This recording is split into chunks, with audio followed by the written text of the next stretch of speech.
The 87th Legislature, the Texas Legislature in 2021. In 2021, legislative proposals prompted some of the following debates. Should Texas businesses be able to require proof of a COVID vaccine from their customers? Should Texas allow anyone 21 years or older who doesn't have felony or domestic violence convictions to carry a handgun in public without a permit or training? Should Texas ban abortions after cardiac activity is detected in the fetus about 6 weeks into pregnancy?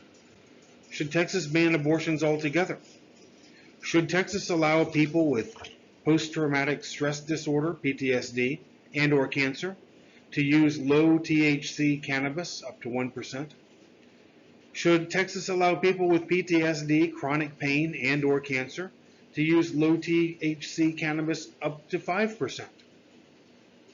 Should Texas professional sports teams be required to play the national anthem, the Star-Spangled Banner, before games? Should Texas police officers be required to keep body cameras on during the entirety of active investigations? Should Texas police officers be banned from using chokeholds during arrests? Should the state of Texas punish municipalities that reduce their police budgets? Should it be a state jail felony for protesters to block access to a hospital or an emergency vehicle with its lights and sirens on? Should it be a misdemeanor to camp in unapproved public places? Should cities be banned from using public parks as homeless campsites? Should Texas produce patriotic state history materials? Should Texas schools be allowed to teach that one race or sex is inherently superior to another race or sex, or that someone is inherently racist, sexist, or oppressive based on their race or sex?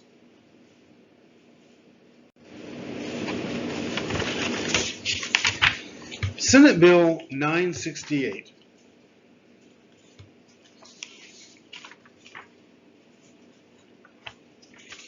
bans businesses from requiring proof of the vaccine from their customers.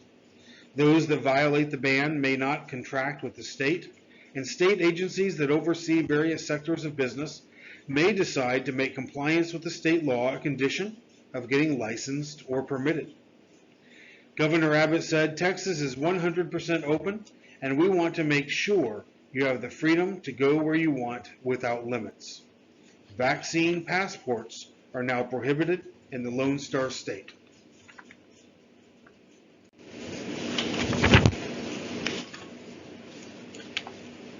One of the major items in any legislation is the budget, and the Texas 2022-2023 budget passed with a 142-6 House vote and a unanimous vote in the Senate. It authorized spending over $116 billion in general revenue and does not tap into the state's Economic Stabilization Fund, also called the Rainy Day Fund. That $116 billion matches Comptroller Glenn Hager's most recent projection for state funds available for the next biennium, an increase of $3 billion from his last estimate. It includes $8.6 billion for higher education, including $486 million to fund enrollment growth.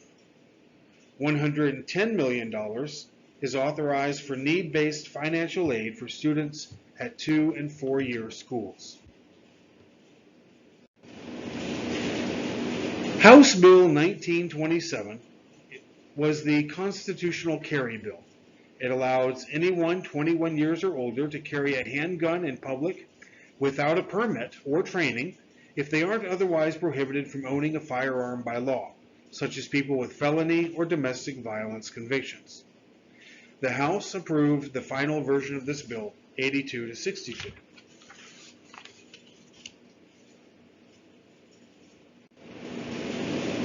Senate Bill 8 bans abortions after whenever an ultrasound can detect a fetal heartbeat, which can be as early as 6 weeks into the pregnancy.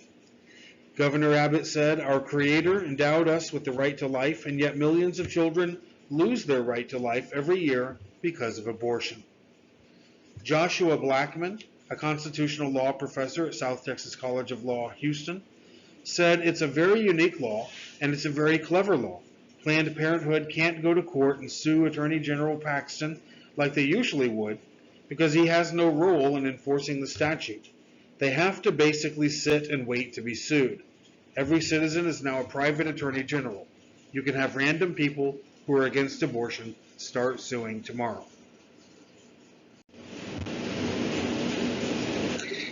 Chelsea Human, from Human Coalition Action, reacted to passage of the bill by saying the legislature and governor prioritized this historic legislation, and with his signature, approximately 50,000 precious human lives will be saved in Texas next year alone.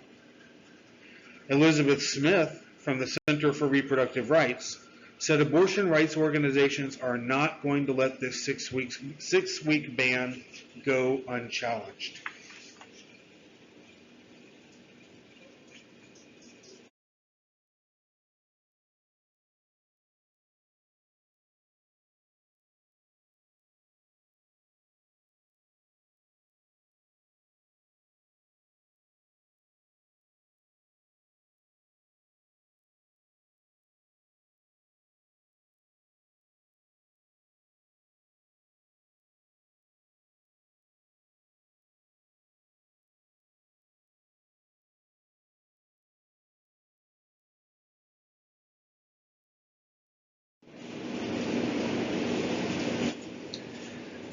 Abortions in Texas fell by 60% in the first month after SB 8 went into effect. The nearly 2,200 abortions reported by Texas providers in September came after a new law took effect that bans the procedure once cardiac activity is detected, usually around 6 weeks of pregnancy and without exceptions in cases of rape or incest. In August, there had been more than 5,400 abortions statewide. These figures were released in September by the Texas Health and Human Services Commission.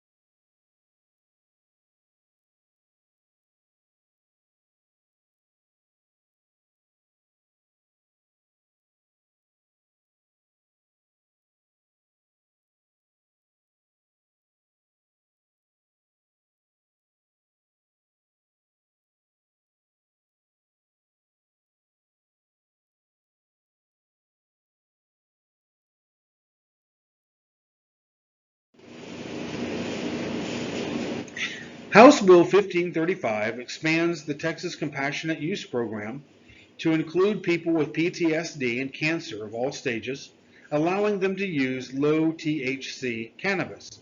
Texas's old cannabis program served fewer than 6,000 people, and the new law includes veterans with PTSD and the estimated 114,000 Texans who have cancer. The Texas law will double the percent of THC allowed in products to 1%. The law is narrower than the version written by State Representative Stephanie Click from Fort Worth, a Republican, that initially passed the Texas House. That version of the bill sought to raise the THC cap to 5% and allow those suffering from chronic pain to participate in the program.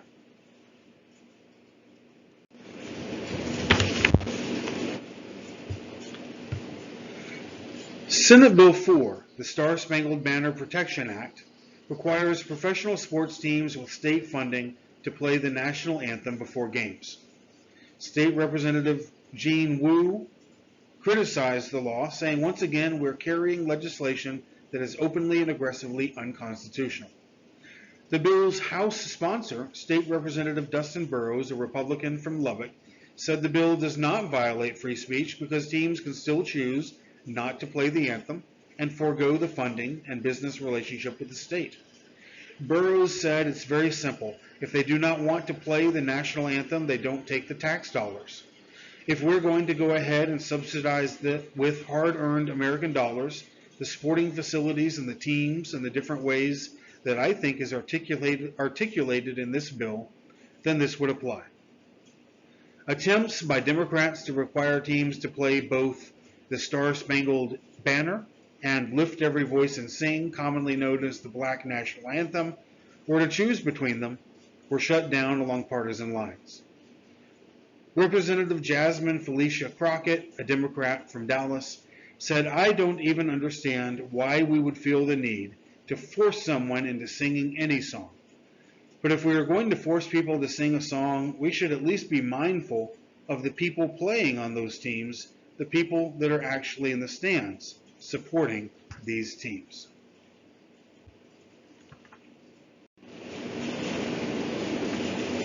House Bill 929 requires police officers to keep body cameras on during the entirety of active investigations.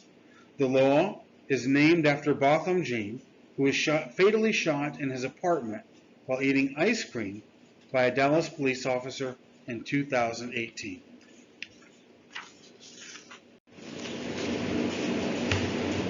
According to Senate Bill 69, police officers are now prohibited from using chokeholds or excessive force during arrests unless necessary to prevent officer or bystander injury.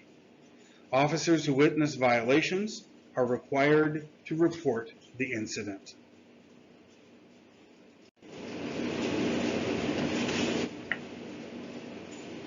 If municipalities with a population of more than 250,000 reduce their police budget, House Bill 1900 allows the state to financially punish the cities by reducing sales tax revenues and preventing increases in property taxes.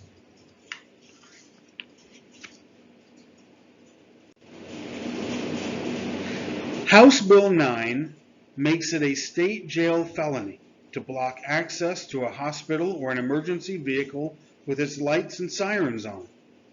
This was a response to protesters being arrested for blocking ambulances during Black Lives Matter protests. It passed the Senate 25-5 and passed the House 90-55. Governor Abbott said peaceful protest doesn't include blocking roadways and preventing emergency vehicle access.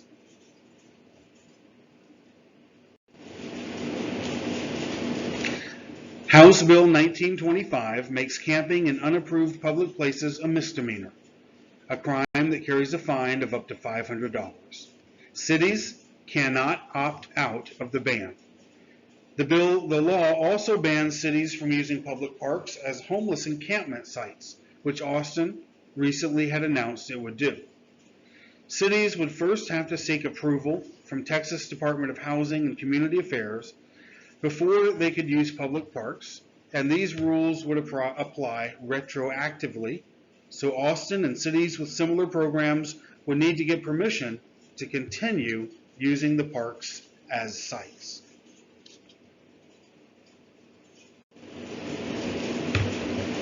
House Bill 2497 establishes an 1836 Project Committee to produce patriotic Texas history materials to be distributed through channels such as when people receive driver's licenses.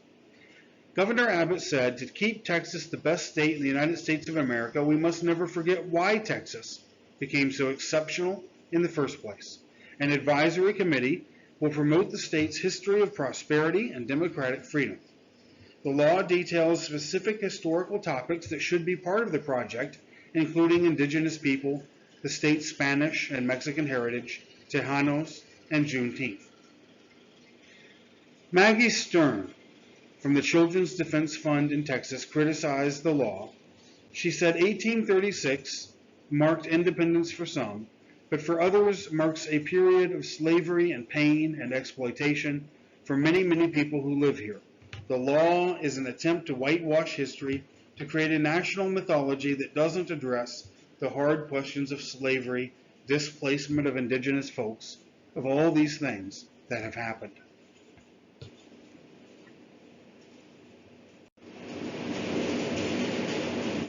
One of the most controversial bills in 2021 was House Bill 3979, the Ban on Critical Race Theory. This says that a teacher cannot require or make part of a course a series of race-related concepts, including the ideas that one race or sex is inherently superior to another race or sex, or that someone is inherently racist, sexist, or oppressive based on their race or sex. The House fell almost entirely along party lines. One Democrat, Representative Richard Pena Raymond of Laredo, joined Republicans in backing the legislation, while one GOP member, Representative Lyle Larson of San Antonio, opposed the bill. Steve Toth, a Republican from the Woodlands, said House Bill 3979 is about teaching racial harmony by telling the truth that we are all equal, both in God's eyes and our founding documents. Do you want our Texas kids to be taught that the system of government in the United States and Texas is nothing but a cover-up for white supremacy? Do you want them to be taught a souped-up version of Marxism?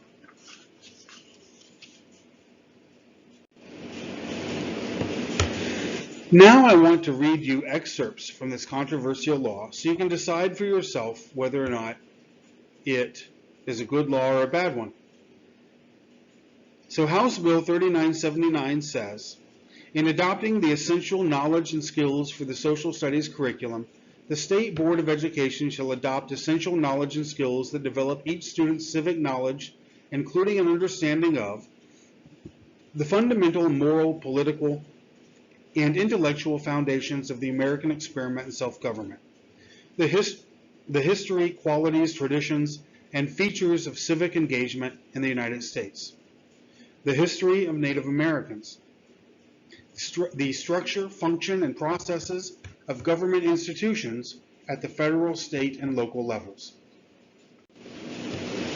The founding documents of the United States, including the Declaration of Independence, the United States Constitution, the Federalist Papers, the transcript of the first Lincoln-Douglas debate, the writings of and about the founding fathers and mothers and other founding persons of the United States, including the writings of George Washington, Ona Judge, Thomas Jefferson, Sally Hemings, and any other founding persons of the United States.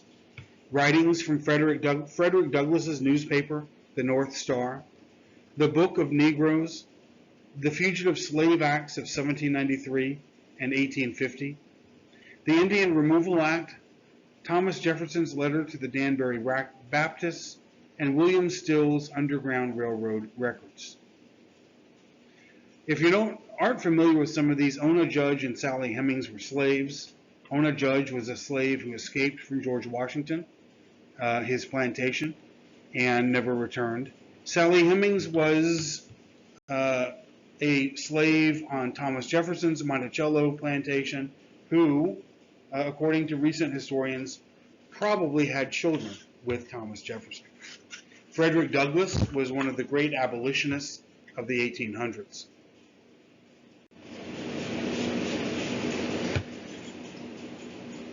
HB 3979 also requires that schools teach historical documents related to the civic accomplishments of marginalized populations, including documents related to the Chicano movement, women's suffrage and equal rights, the Civil Rights Movement, the Snyder Act of 1924, and the American Labor Movement, the history of white supremacy, including but not limited to the institution of slavery, the eugenics movement, and the Ku Klux Klan Act, and the ways in which it is morally wrong.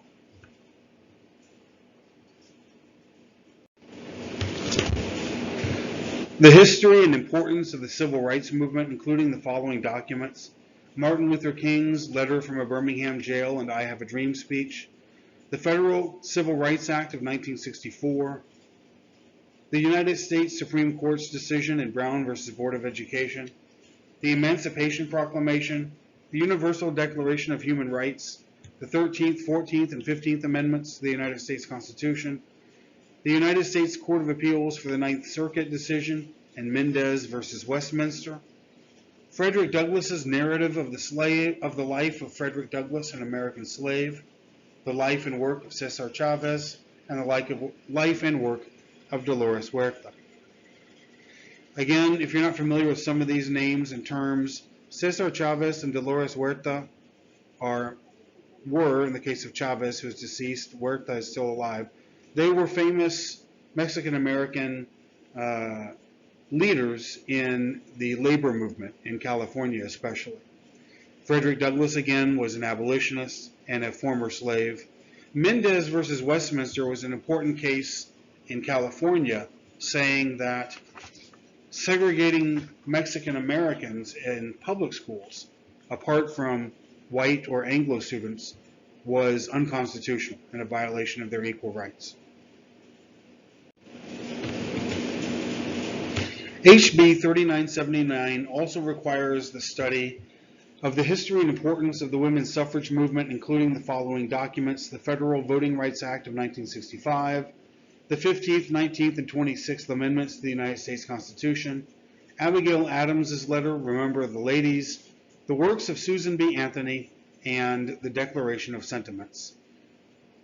Susan B. Anthony was a leading advocate for women's suffrage, women's right to vote, that is, in the 1800s and early 1900s. And the Declaration of Sentiments was a declaration from 1848 where many women signed it and demanded the right to vote, among other equal rights. HB 3979 requires the study of the life and works of Dr. Hector P. Garcia, the American GI Forum, the League of United Latin American Citizens, and Hernandez versus Texas. Garcia was the founder of the American GI Forum, and it and the League of United Latin American Citizens were two organizations that were created here in Texas that fought for equal rights for Mexican Americans. Hernandez versus Texas was a 1954 Supreme Court case that said segregating Mexican Americans off of, or excluding Mexican Americans from juries, was a violation of the equal rights of Mexican American defendants. HB 3979 says that a teacher, administrator, or other employee of a state agency, school district, or open enrollment charter school may not be required to engage in training, orientation, or therapy that presents any form of race or sex stereotyping or blame on the basis of race or sex. They also may not require or make part of a course the concept that one race or sex is inherently superior to another race or sex. An individual, by virtue of the individual's race or sex, is inherently racist, sexist, or oppressive, whether consciously or unconsciously. An individual should be discriminated against or receive adverse treatment solely or partly because of the individual's race. Members of one race or sex cannot and should not attempt to treat others without respect to race or sex. And an individual's moral character, standing, or worth is necessarily determined by the individual's race or sex.